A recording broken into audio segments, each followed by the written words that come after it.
Is your vehicle stopping like it should? Does it squeal or grind when you brake? Don't miss out on summer brake deals at O'Reilly Auto Parts. O'Reilly Auto Parts. While you're listening, go to archpodnet.com/members and support our efforts. Let's get to the show. You're listening to the Archaeology Podcast Network. You're listening to the Archaeology Show. TAS goes behind the headlines to bring you the real stories about archaeology and the history around us. Welcome to the podcast. Hello and welcome to the Archaeology Show, episode 188. On today's show, we talk about new advances in experimental archaeology. Let's dig a little deeper in ways we never could have imagined.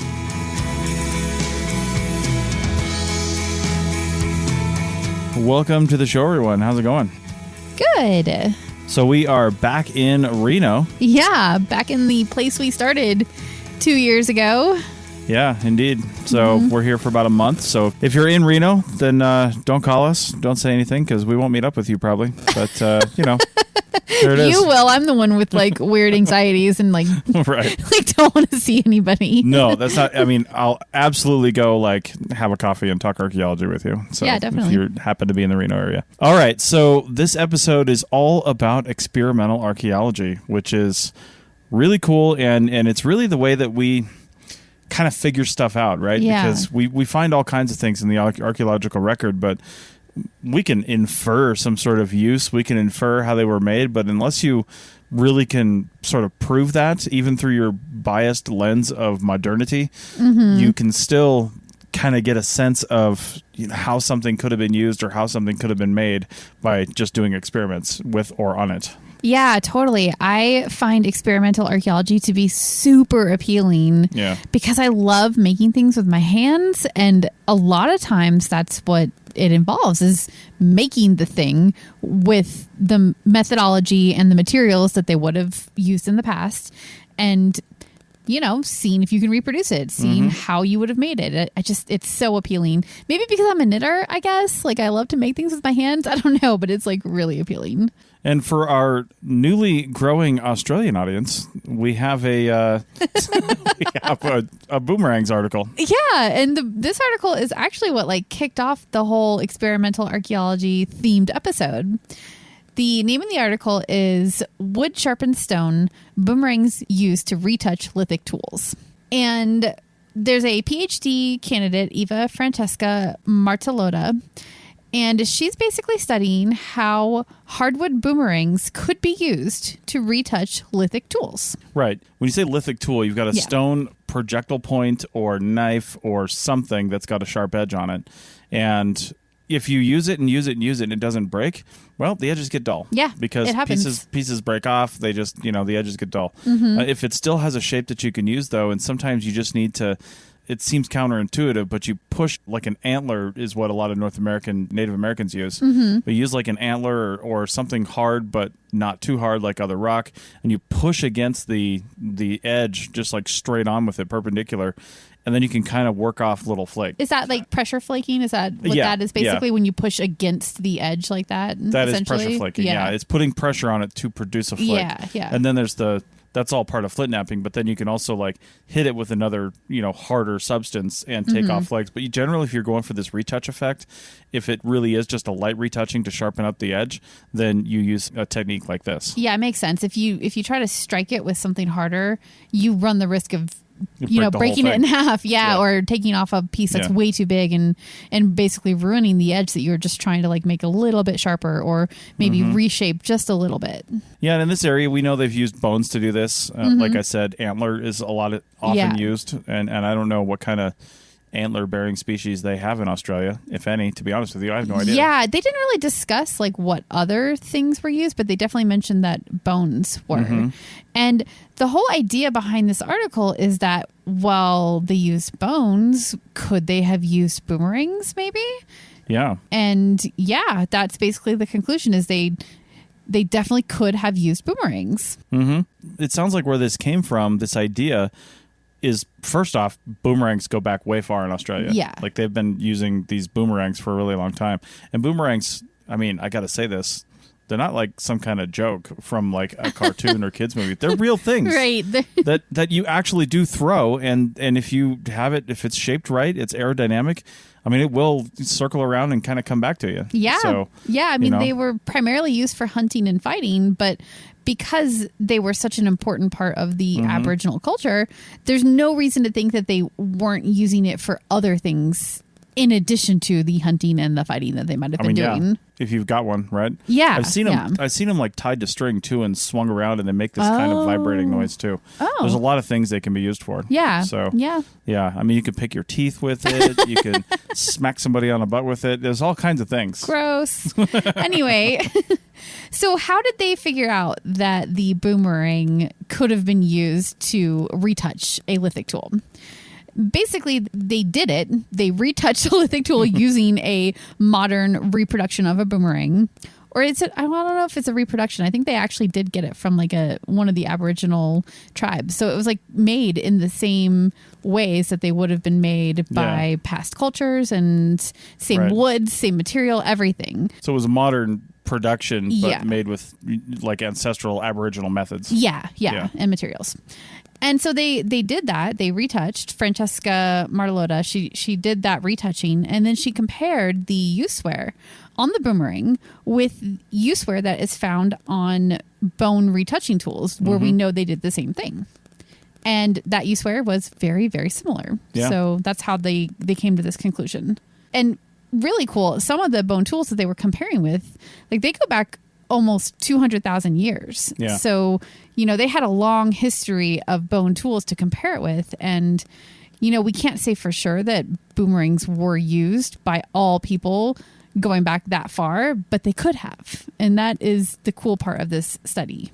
Right. And I don't remember seeing where they got that number in the article, but if you're thinking 200,000 years in Australia, I'm pretty sure there weren't people there prior to, I think it was 40,000 years, but they used bone tools from other assemblages that do date back that far. Yeah, exactly. Yeah. It wasn't all just Australia. It was just like those tools from everywhere. Right. Yeah. Yep. Yeah, the boomerang, like you said, was primarily used for hunting and fighting. Again, I just want to see somebody fighting with a boomerang, like a boomerang fight breakout. Yeah. But like you said, it's a little more of a Swiss Army knife. Yeah. So. Yeah, multifunctional. Yep.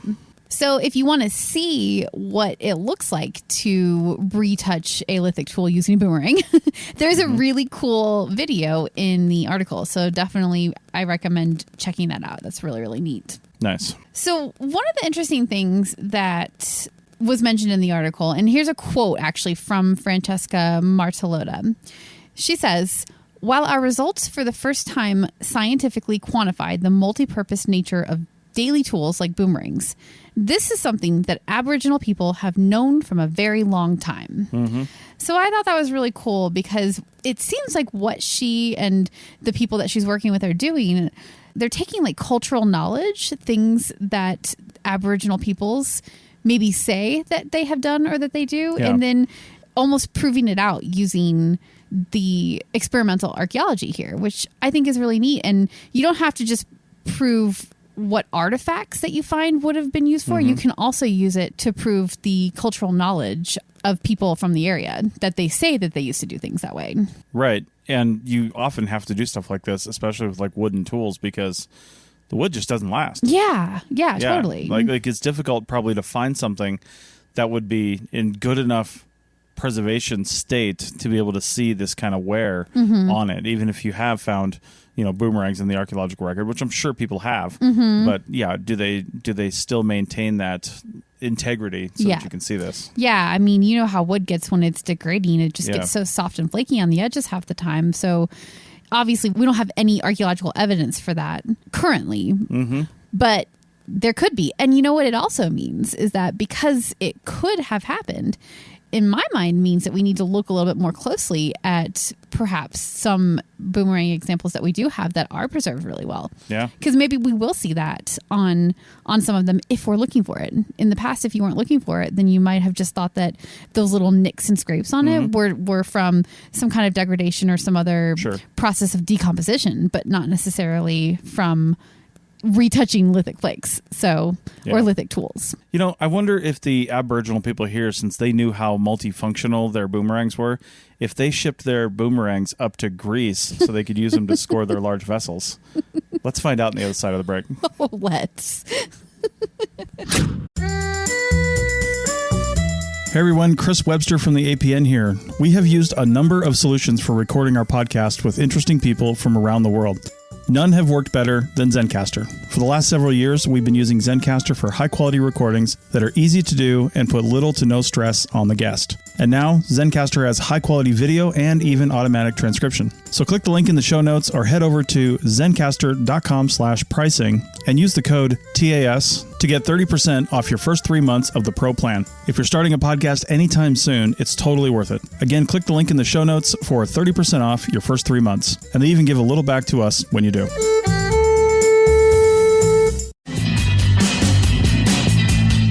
Keep this conversation going by joining our members-only Slack team. There's always vibrant conversations going on over there between members and hosts about the topics we're podcasting about and more.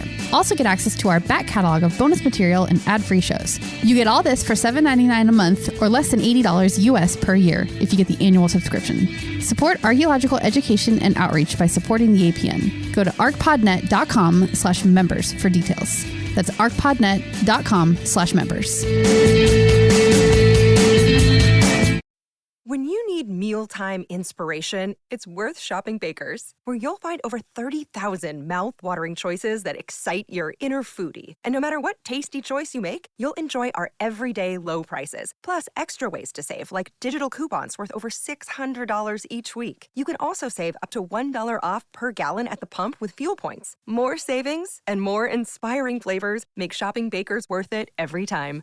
Baker's, fresh for everyone. Fuel restrictions apply. Menards is your destination for concrete landscaping blocks. We have the largest in-stock selection at the lowest prices, ready to take home today. Plus, you can get free estimates fast using our landscape design programs in-store or on Menards.com. Save big on concrete landscaping blocks right now at Menards. View the weekly flyer and all of our great deals happening this week in-store or on Menards.com.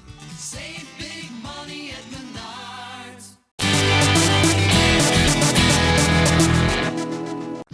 Welcome back to the Archaeology Show, the Experimental Archaeology Edition. Yeah.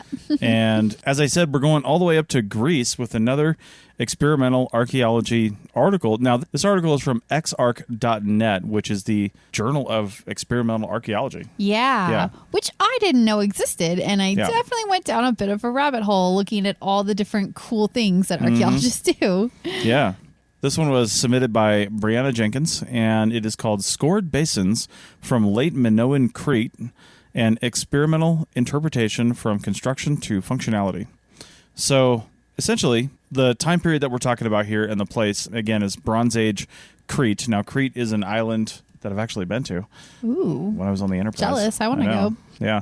So, Crete is an island off the coast of Greece, and pottery production during this time, we'll talk about the time in a minute, and other like agricultural and architectural methods were extremely advanced technologies during this time. Okay. They just for the time period, they were doing all the high-end stuff. Yeah, they just knew what was going on. Figured it out. Yeah. Yeah. The experimental focus here is on what they call the Late Minoan 1 period, and in fact, I think they even say the Late Minoan 1B period. Oh, okay. From 1500 to 1450 BC. Oh, that's really specific. It's like that tight 50-year period. That's actually kind of hard to do in archaeology sometimes. Well, it makes you wonder, if they're really at the height of technology, so to speak, at the time, well, that means you're staying up on changes or creating those changes. Yeah. So you're going to have a tight time frame for certain technological aspects of things, maybe only a few generations like this.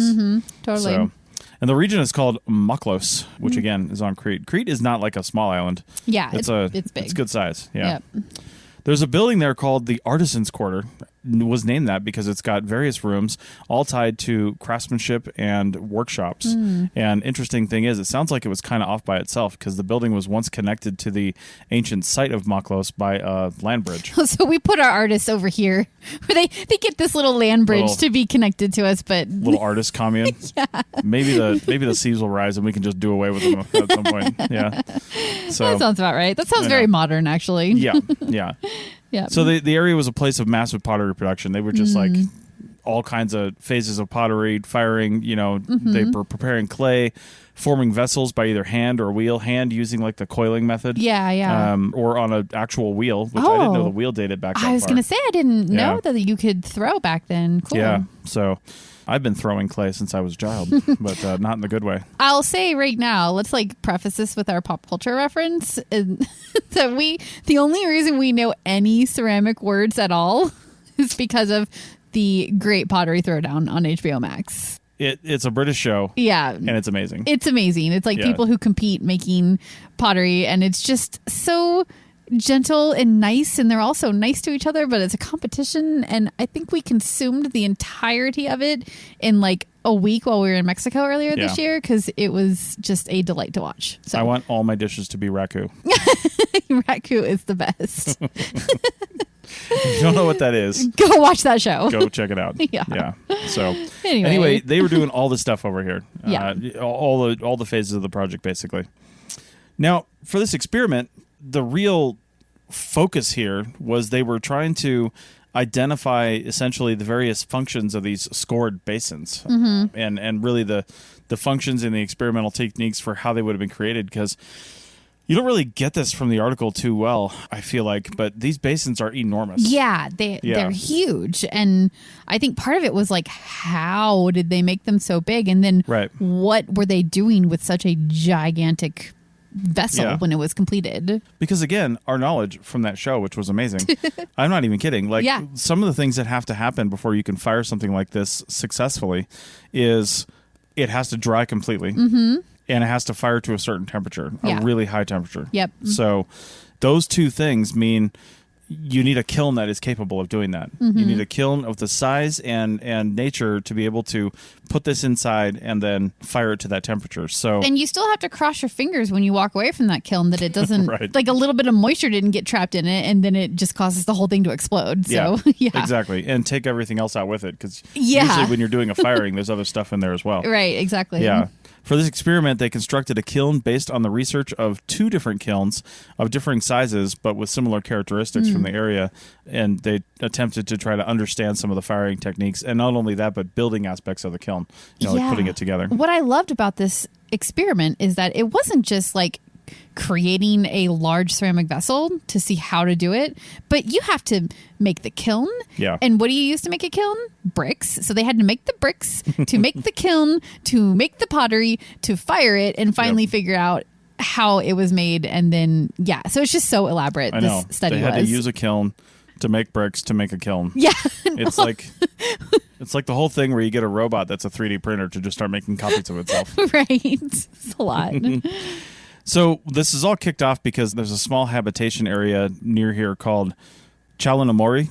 I don't know if I'm pronouncing that right, but I'm going to go with Chalanomori. Sure. And it was an area that was concentrating on agriculture, and within the dwellings and the pottery collected from this area, but within the different areas and various rooms, there were these scored basins. Basically huge basins with literally scored, like they had marks in them that were made. And it was like, well, how did they make these? What was going on? That was the question they were trying to answer. And potentially by figuring out how they were made and how they came out of the kiln, rather than just the pieces that we have to put together, they might be able to try to start determining function as well. Yeah, totally. And if you're wondering how we can know how big something was just from fragments, is there basically, they can look at the curvature of the fragment and use that to basically calculate how large the vessel would have been from there.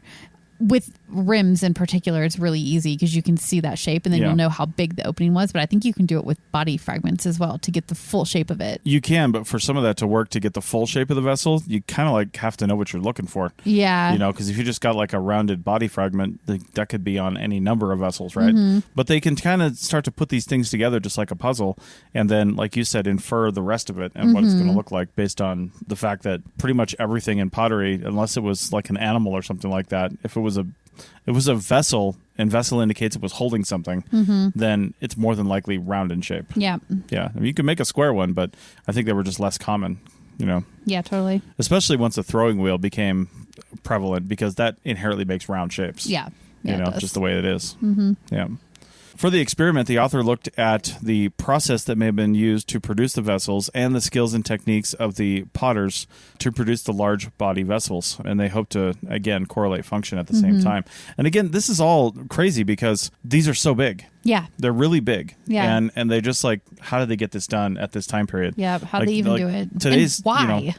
Yeah. And why? Yeah. That was the big thing. Yeah. So the experimental kiln was used for a total of 3 firings. There was a pilot firing before that was just kind of like a let's get it hot sort of thing. Yeah. Basically, I mean, here's the thing. All the firings essentially failed. Yeah. Yeah. The first firing didn't reach the temperature needed for the large vessel. They actually used modern clay for one of them in the first firing, and it just didn't reach the temperature needed to cook it.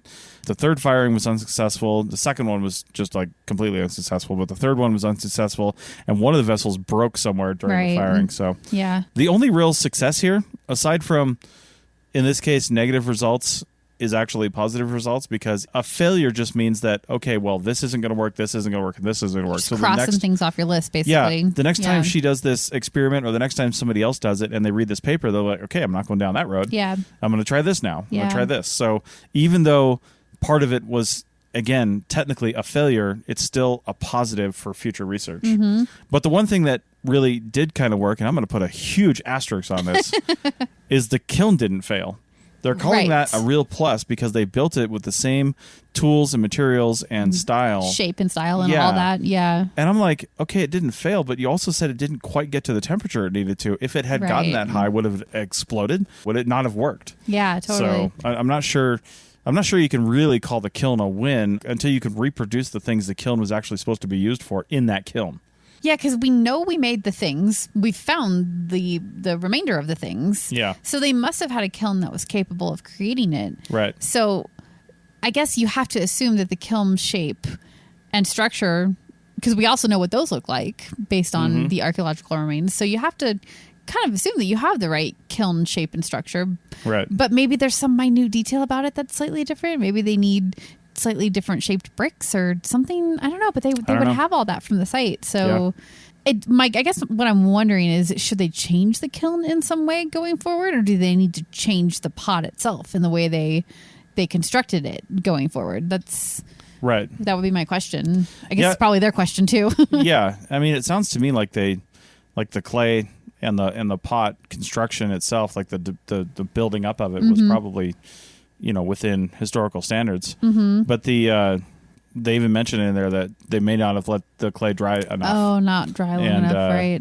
Modern potters, I mean, sometimes they use drying rooms to accelerate the drying. Yeah. Right? And I don't know if the Minoans were doing this as well. If they just put it in a hot room for a little while, because you don't want it too hot, because, again, that's a firing and it will explode, and you don't want the clay to really set like that. You want a first drying on it, and then I don't know, again, if the ancient techniques were similar to modern techniques, but after that first drying is when a lot of decoration can happen as well. Right. The glazing and stuff like that. And then they put it in the kiln, and then it, gets that finish to it. So yeah, I don't know. But we do know that from watching the pottery throwdown, source of all knowledge, that pottery breaks in kilns when there is some kind of moisture that was left in it. So I guess that would be the first thing to do, is just let it dry longer and see if it comes out complete.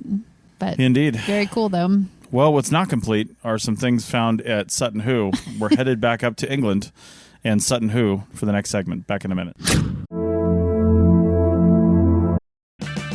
Save on O'Reilly Brake Parts Cleaner. Get 2 cans of O'Reilly Brake Parts Cleaner for just $8. Valid in-store only at O'Reilly Auto Parts. O'Reilly Auto Parts. Save big on new appliances at Menards. You need reliable and energy-efficient appliances to conquer the day. Menards is your one-stop shop with the largest in-stock appliances selection ready to take home today. Check out our top appliance brands including KitchenAid, Maytag, Whirlpool, Amana, and Criterion. Save big on Whirlpool appliances at Menards and check out our weekly flyer on menards.com for more great deals. Save big money at Menards. Did you know we have lots of great shows on the Archaeology Podcast Network? Head over to archpodnet.com and you can see all the shows that are currently producing podcasts. Scroll down a bit more and you'll see some great shows from the past that still have great content. Search for your favorite shows on your podcasting app or listen right on the page at archpodnet.com. Welcome back to the Experimental Archaeology Show. That would be a cool show. It would be a cool show. Yeah. Yeah. We'll have to contact XArch and see if they want us to do their podcast. I was on their website. I think they have a podcast. Oh, my God. I didn't listen to any of it, but if you're really into experimental archaeology, go check out their website. Hey, there you go. Find a new podcast to listen to right there. All right. Yep. So this third article relates to the Sutton Hoo site, which we have talked about, at least a couple times in the past. Yeah, at least a couple. We did a whole movie review because the Sutton Hoo movie, what was that movie called? The Dig. The Dig, The Dig came out a couple years ago, and then we've just talked about this site in general. It's a really cool site. It was a full Viking ship burial, basically, that was found in the 30s, and the one ship had like a full burial in it and everything. And this particular article is about specifically one of the artifacts found in that main burial at Sutton Hoo. Right. The name of the article is A Proposed New Appearance of the Iron Stand from Sutton Hoo Based on Existing Material.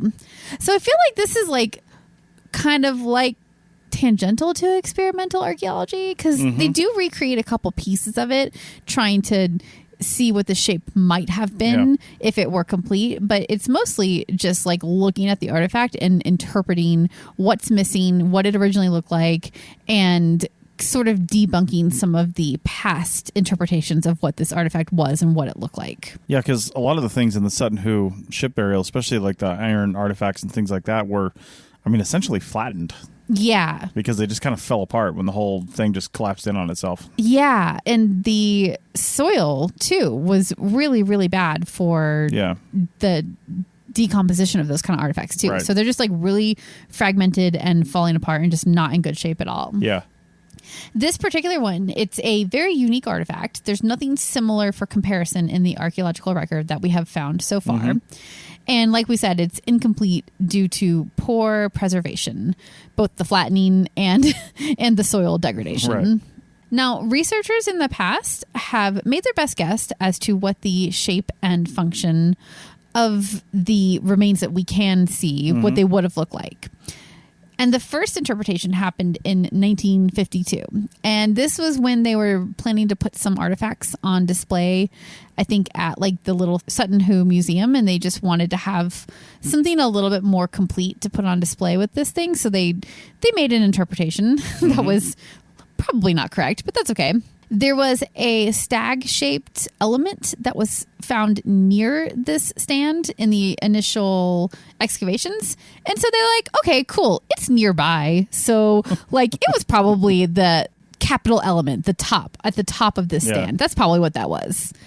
So they put that stag element on the top of it. And then they also made some other like assumptions about where this like basket part of it would have gone to. And so now is the point where I want everybody, including you, Chris, to open up the image that we have linked to in our show notes, or you can go to the article and look at it there. And they have this color drawing, basically, of what the shape looked like, and they've given names to all the different aspects of this iron stand. So when I talk about point A or strut R or whatever, reference this diagram, and I'll do my best to explain it in words as we go here. So the capital element was that top part with that stag-shaped top part, right?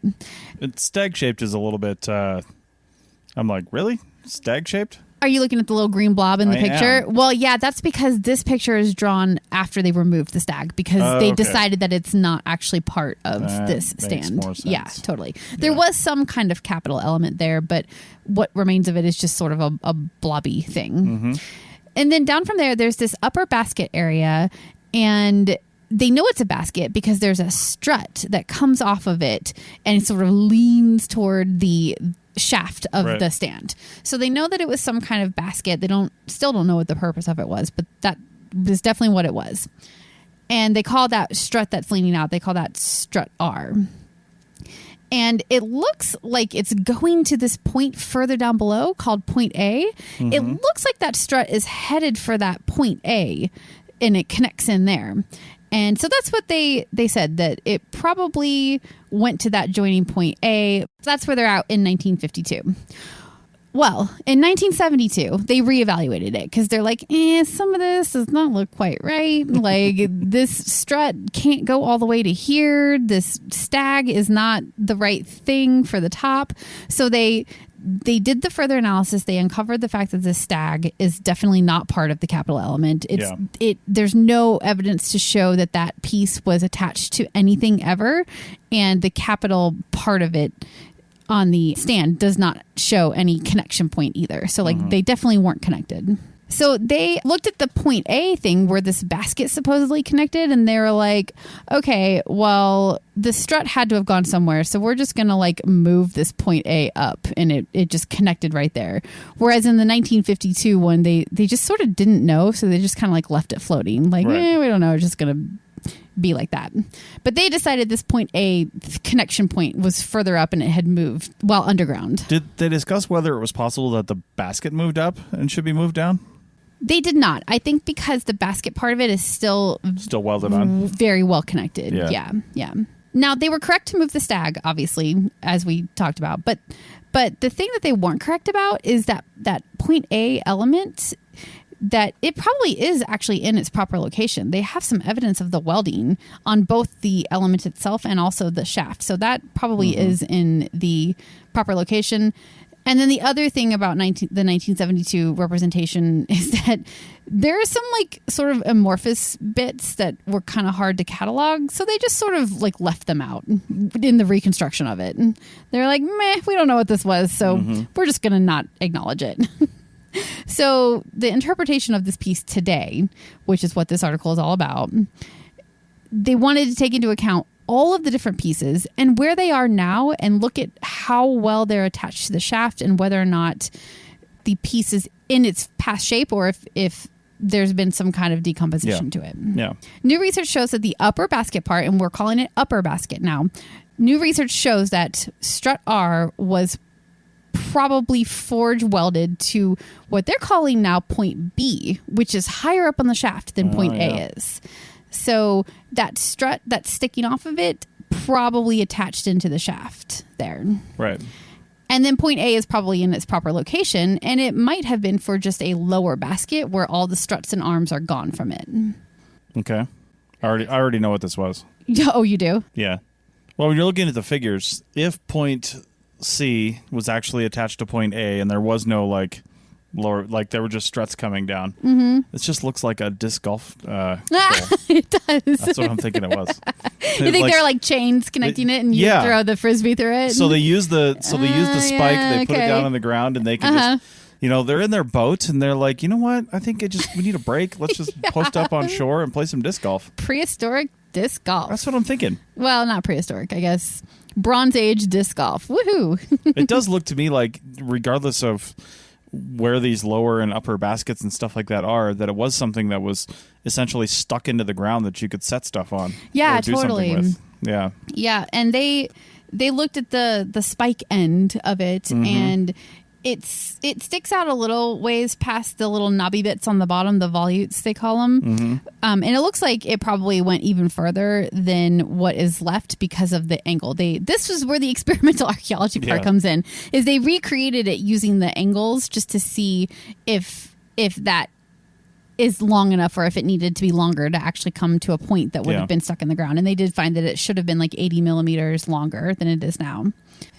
And then the other thing that they found too is that there's radiography evidence of copper alloy plated decoration on the lower end of the strut. And because of that, they think that this might have been much more elaborate, decorated with the copper alloy plating all over. And all of that is gone now because the corrosion would have been really extensive given the soil conditions that Sutton Hoo was found in. So it's all mostly gone. I mean, I would just assume that everything within this ship, being the kind of burial that it is, was highly decorated. Oh, I know. It must have been. Yeah. I mean, why wouldn't it be? Yeah. Unless it was unless you're looking at something that was functional for the ship, you know. But then again, would they have taken that out? I mean, they still found like nails and stuff that were used to hold the thing together. So obviously those weren't ceremonial and fancy. They were just a ship they put together. Yep. But the things inside, yeah, I would just assume that everything was fancy. Yeah, I mean, it was clearly a very important person that was buried there. So yeah, for sure. Well, okay, that was a great discussion with lots of points and struts and elements. It's really hard to visualize it unless you go look at the picture. But I think the thing that I took away the most from this article is that they still have no idea what this thing was used for. There's nothing else like it in the archaeological record. They're using these fine measuring techniques to find out where points joined on the shaft and stuff like that. Yeah. And I guess they're getting a better idea of what it actually looked like before it was buried under the ground for however many thousand years. But they still have no idea what it was for. So, yeah. And you know what you're missing here too? This is just metal. Who knows what kind of wood components there were, or cloth, or bone, or something else that would have been decomposed by now. Right. So it's just archaeology is so hard. It's just... Like, how do you draw any conclusions about anything, really, when you look at something like this? It's just impossible to say. No, it's crazy. It goes to show, too, that it's really difficult for us to have, even though we think we may, a complete picture of the past. Yeah. We don't have even a partial picture of the past. I No. mean, we have a tiny little glimpse into past societies based on, you know, scant evidence of artifacts and things like that. And other societies, we actually... Again, it's through a biased lens, but we do have a better picture. Like, you know, the Greeks and the Egyptians and the Romans, they did a lot of stuff with images and mosaics and representing things in that way. But again, it's an artistic representation of something that's probably not every day. Yeah, totally. Know? And this is a ship burial of a notable figure, and I can imagine this wasn't representative of every day either. So this kind of an artifact, I mean, I don't know if we'll ever see anything like this again to find something that we might say, oh, here's the missing pieces that we didn't have. Right. This must be what it was. Yeah. I can't imagine it happening. And sometimes when I'm thinking about stuff like this, I like look around the room I'm sitting in, right? And I'm like, what is still here in 2,000 years if we walk away right now? Right? Like the TV's still here. And the computers are probably still here, but the couches, they're gone. The framework is left, maybe. I'm looking at this crazy Dyson fan we just got, like one of those tall ones with a big elliptical shape. And in 2,000 years, the electronics aren't going to work anymore. Nothing's going to work, but who's going to know what that is? There's no blades. There's no anything. They're like, what is this big, weird... It's our Android. It's our Android house servant. Could have been our servant. That's right. I know. It's just so hard to interpret when you miss all of the things that will decompose. So anyway, this article was interesting, at least from that perspective, although it feels like they really drew no conclusions. Yeah. Even though, oh my God, there are so many words in this article. Like, honestly, there are so many words, and many of them make no sense because of the elements and... I don't know, points and all that nonsense. So I'm not sure I recommend reading it exactly, but looking through the figures is great. And then reading the abstract and the conclusions, you'll get a bit of an idea too. Yeah. And that's what I was going to say. You know, that's the quick and dirty of an article. Read the abstract, read the conclusions, look at the pictures. Yeah. And if you need more information, I mean, they have to, in order to put together an article like this for a journal, your results have to be replicatable. And for your results to be replicatable, you have to list every minute detail of the things that you did. And to be quite frank, most people don't need that information unless you plan to try to recreate this experiment. Unless you're actually going to try to figure out what this thing was. Right. Hey, you know what? Maybe more people should try to figure out what things like this are for. That's what they do, though. You know, somebody will take this and say, okay, I'm gonna learn from this and see what I can figure out. Yeah. You know, maybe 3D print the whole thing and drill into it a little deeper. So, but anyway. All right, well, that's about it for this experimental episode. Oh, wait, experimental archaeology episode. Definitely check out the links in the show notes and go play around on xarch.net. It's a pretty cool site with lots of stuff, and apparently they have a podcast, so go listen to that. Yeah, definitely. So, all right, well, with that, we will see you guys next week. Bye.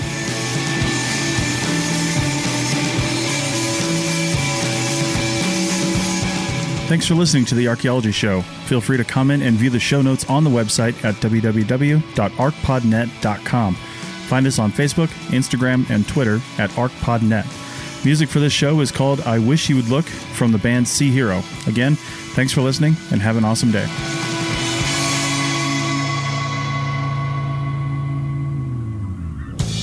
This episode was produced by Chris Webster from his RV traveling the United States, Tristan Boyle in Scotland, DigTech LLC, Cultural Media, and the Archaeology Podcast Network, and was edited by Rachel Roden. This has been a presentation of the Archaeology Podcast Network. Visit us on the web for show notes and other podcasts at www.archpodnet.com. Contact us at chris@archaeologypodcastnetwork.com.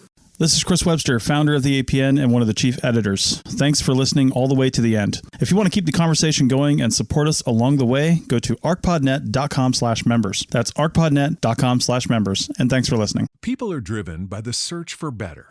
But when it comes to hiring, the best way to search for a candidate isn't to search at all. Don't search, match with Indeed. The hiring process can be slow and overwhelming. Simplify hiring with Indeed. Indeed is your matching and hiring platform. With over 350 million global monthly visitors according to Indeed data, and a matching engine that helps you find quality candidates fast. Ditch the busy work. Use Indeed for scheduling, screening, and messaging so you can connect with candidates faster. Join more than 3.5 million businesses worldwide that use Indeed to hire great talent fast. Listeners of this show will get a $75 sponsored job credit to get your jobs more visibility at Indeed.com/PODKATZ12. That's Indeed.com/PODKATZ12. Terms and conditions apply. Save on O'Reilly Brake Parts Cleaner. Get 2 cans of O'Reilly Brake Parts Cleaner for just $8. Valid in-store only at O'Reilly Auto Parts. Oh, oh, oh, O'Reilly Auto Parts.